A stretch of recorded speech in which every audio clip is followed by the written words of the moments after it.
എന്റെ അതിര് നിന്റെ അതിര് അങ്ങനൊന്നും ഇല്ല മണി ഇവിടെ. ഇതെല്ലാം എന്റെ സ്ഥലമാണ്. ഇവിടെ അനക്ക് അതിരും വേലിയും അമ്പലമൊന്നും ഉണ്ടാക്കാൻ പറ്റില്ല. ഞാൻ സമ്മതിക്കില്ല അതിന്. ഉടുത്തിരുന്ന ഒറ്റമുണ്ട് ഒന്നഴിച്ച് കുടഞ്ഞു കയറ്റി മടക്കി കുത്തി കാൽത്തുട ഒന്നാകെ ഒഴിഞ്ഞ് വർഗീസ് മണിയോട് പറഞ്ഞതും മണിയുടെ നോട്ടം ഇതെല്ലാം കേട്ടു നിൽക്കുന്ന തന്റെ പെണ്ണിലും പെൺമക്കളിലുമെത്തി. അവന്റെ നോട്ടം എന്തിനെന്ന് തിരിച്ചറിഞ്ഞ് പെണ്ണ് തന്റെ 2 പെൺമക്കളെയും കൂട്ടി വീടിനകത്തേക്ക് നടക്കുമ്പോൾ നടന്നകലുന്ന പെണ്ണിന്റെ പിന്നാമ്പുറ അഴകിലുടക്കി നിന്നു വർഗീസ് ചേട്ടന്റെ ആർത്തിപൂണ്ട കണ്ണുകൾ. അയാളൊന്ന് തന്റെ മീശി ഒഴിഞ്ഞ് ചുണ്ടു നനച്ച് പെണ്ണിൽ നിന്ന് നോട്ടം മാറ്റാതെ, ഈ സ്ഥലം എനിക്കെന്റെ അച്ഛൻ തന്നതാണ്. ഇവിടെ എന്തെങ്കിലും ചെയ്യാൻ ഞാനെതിനാ വർഗീസ് ചേട്ടാ നിങ്ങളുടെ സമ്മതവും അനുവാദവും വാങ്ങുന്നത്? ഞാൻ ചെയ്യാൻ കരുതിയത് ഞാൻ ചെയ്യും വർഗീസ് ചേട്ടാ. യാതൊരു കാര്യവുമില്ലാതെ എന്നോട് വഴക്കിനും വക്കാണത്തിനും നിൽക്കാതെ നിങ്ങൾ ചെല്ലാൻ നോക്ക്. തന്നോട് സംസാരിക്കുമ്പോഴും വർഗീസിന്റെ ആർത്തിപൂണ്ട കണ്ണുകൾ തിരയുന്നത് തന്റെ പെണ്ണിനെയാണെന്നറിഞ്ഞു തന്നെ ശബ്ദം ഉയർത്തി മണി. എന്നെ പറഞ്ഞയക്കാൻ നീ ആയിട്ടില്ലടാ മണി. ഞാനേ വർഗീസാണ്, അറയിൽ തോമസിന്റെ മകൻ വർഗീസ്. അത് നീ മറക്കണ്ട. ഭീഷണിയുടെ ശബ്ദം വർഗീസിൽ നിന്ന് ഉയർന്നതിനൊപ്പം തന്നെ മണിയെ ശക്തമായി പിന്നോക്കം തള്ളി അയാൾ.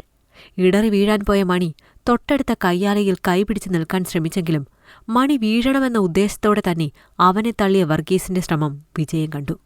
എവിടെയും പിടുത്തം കിട്ടാതെ പുറമടിച്ച് തറയിലേക്ക് വീണു മണി. അയ്യോ അമ്മേ, അച്ഛ വീണു, അയ്യോ!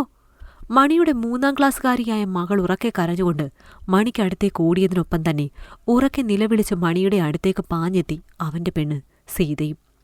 ശ്വാസമെടുക്കാൻ മറന്നെന്ന പോലെ നിശ്ചലം ആ പെണ്ണിന്റെ ഓട്ടം നോക്കി നിന്നു വർഗീസ്. കഴിഞ്ഞ 3-4 മാസമായി മണിയും കുടുംബവും വർഗീസിന്റെ അയൽഭാഗത്ത് താമസത്തിനെത്തിയിട്ട് പെണ്ണിന്റെ മണമടിച്ചാൽ അവിടം പറ്റിക്കൂടാൻ ശ്രമിക്കുന്ന വർഗീസിന്റെ അന്നുമുതലേയുള്ള ശ്രമമാണ് മണിയുടെ പെണ്ണ് സീതയെ തന്റെ വരുതിയിലാക്കാൻ. ജോലി കൊണ്ട് വെളിച്ചപ്പാടാണ് മണിയെങ്കിൽ സംഹാരരുദ്രയായ കണ്ണകിയാണ് സീത വർഗീസിനു മുന്നിൽ. നോട്ടം കൊണ്ട് ഒരു കൈപ്പാടകലെ തന്നെ ഭയപ്പെടുത്തി നിർത്തുന്ന പെണ്ണിനെ കീഴടക്കുക എന്നതിപ്പോൾ വർഗീസിന്റെ വാശിയും കൂടിയാണ്. ആ വാശിയിലാണ് ഇപ്പോഴത്തെ ഈ അതിർത്തി വഴക്കും. കാരണങ്ങളേതുമില്ലാതെ ആവശ്യത്തിനും അനാവശ്യത്തിനും മണിയുടെ വീട്ടിലേക്ക് വർഗീസ് കടന്നുവരുന്ന വഴി മണി അടച്ചതിനാണ് ഇന്നത്തെ ഈ വഴക്ക്. സീതയുടെയും കുട്ടികളുടെയും കരച്ചിൽ കേട്ട് മണി നിലത്തുനിന്ന് പിടഞ്ഞെഴുന്നേൽക്കുമ്പോഴും ബഹളം കേട്ട് അവിടെ അയൽവാസികളും നാട്ടുകാരും കൂടി.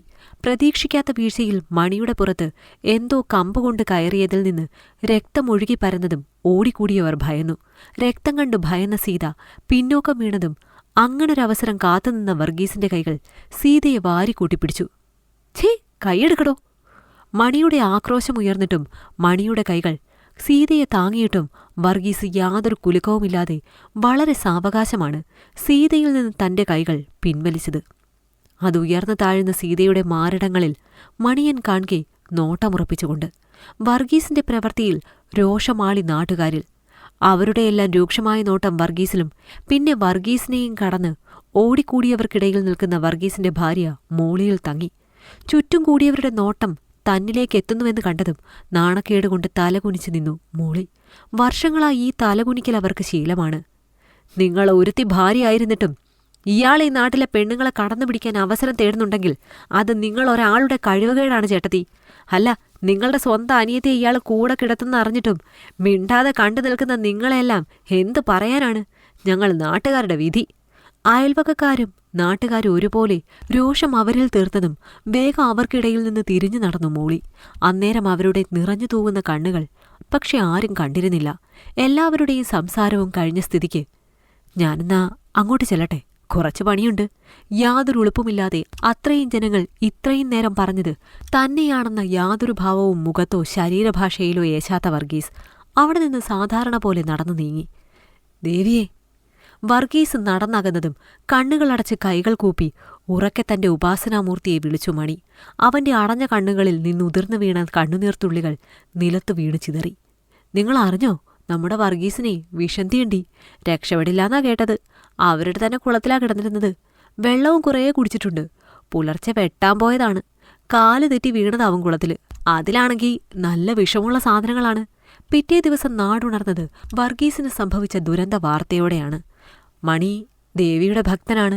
ചിട്ടയോടെയും നിഷ്ഠയോടെയും വ്രതമെടുത്ത് ദേവിയെ ശരീരത്തിലേക്ക് ആവാഹിക്കുന്നവൻ. അവന്റെ ഇന്നലത്തെ നെഞ്ചു തകരുന്ന വിളി ദേവി കേൾക്കാതിരിക്കില്ലെന്ന് എനിക്ക് ഇന്നലെ തന്നെ തോന്നിയിരുന്നു.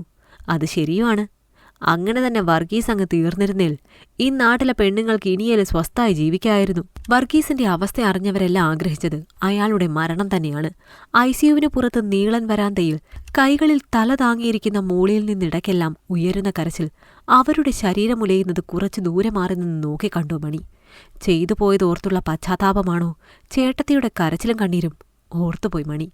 രാത്രി റബ്ബർ ടാപ്പിങ്ങിനിടെ വർഗീസിന് ഇരുളിന്റെ തന്നെ മറവിലെ ആ കുളത്തിലേക്ക് പുറകിൽ നിന്ന് തള്ളി വീഴ്ത്തുന്ന മോളിയുടെ രൂപം മിഴിവോടെ തെളിഞ്ഞു നിന്നപ്പോൾ മണിയുടെ കണ്ണിനു മുൻപിൽ അവന്റെ മനസ്സിലപ്പോൾ മോളിയുടെ രൂപത്തിന് അവൻ ഉപാസിക്കുന്ന ദേവിയുടെ മുഖമാണ്. തന്റെ കൺമുന്നിൽ വെച്ച് പരസ്യമായി തന്റെ പെണ്ണിനെ കണ്ണുകൾ കൊണ്ട് ഭോഗിച്ചവനെ ഇല്ലായ്മ ചെയ്യാൻ തീരുമാനിച്ചവൻ വന്നപ്പോൾ അവൻ ചെയ്യാൻ വന്ന കൃത്യം അവനേക്കാൾ മുമ്പ് തന്നെ ചെയ്തു. അവനെ തെറ്റിൽ നിന്ന് രക്ഷിച്ചവൾക്ക് അവന്റെ ഉപാസനാമൂർത്തിയോളം ചേർന്ന വേറൊരു മുഖമോ രൂപമോ അവൻ ഈ ജന്മം സങ്കല്പിക്കാൻ കഴിയില്ല. ചിന്തകളേറി മൂളിയിൽ തന്നെ നോട്ടം ഉറപ്പിച്ച് മണി നിൽക്കവേ വർഗീസിന്റെ മരണം സ്ഥിരീകരിച്ച് അവിടേക്ക് വന്നൊരു ഡോക്ടർ. ആ വാർത്ത കേട്ടതും കാത്തിരുന്നതെന്തോ കാതിൽ കേട്ടതിന്റെ സന്തോഷം മൂളിയുടെ മുഖത്ത് മിന്നിമായുന്നത് നോക്കിക്കണ്ട മണിയുടെ മുഖത്തും സംതൃപ്തിയുടെ ഒരു പുഞ്ചിരി നിറഞ്ഞു തെളിഞ്ഞു നിന്നു. ഇഷ്ടമായെങ്കിൽ ലൈക്ക് ചെയ്യൂ. നിങ്ങളുടെ അഭിപ്രായങ്ങൾ കമന്റായി രേഖപ്പെടുത്തൂ. കൂടുതൽ കഥകൾ കേൾക്കാൻ ഈ ചാനൽ സബ്സ്ക്രൈബ് ചെയ്യൂ.